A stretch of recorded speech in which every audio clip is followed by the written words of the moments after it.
The tools you will need are a 17mm ring spanner, a jeweler's screwdriver, and a medium-sized crosshead screwdriver. Isolate both hot and cold water supplies. Turn the taps on to check that the isolation has been successful and put the plug in to ensure that nothing gets lost.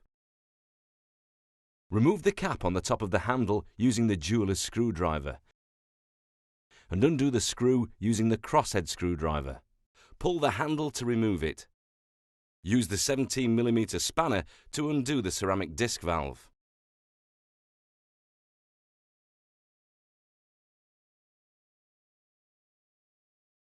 Rinse or soak in descaler as necessary.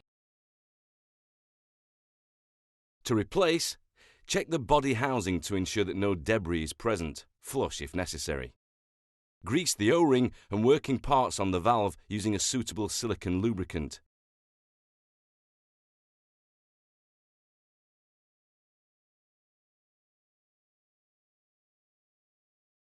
Insert the valve into the body.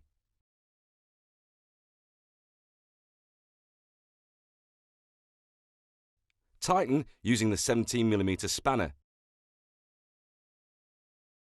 Replace the handle, pushing firmly down on the handle to locate it fully home, and tighten the screw using the crosshead screwdriver. Replace the decorative cap. Unisolate both hot and cold water supplies and check for leaks.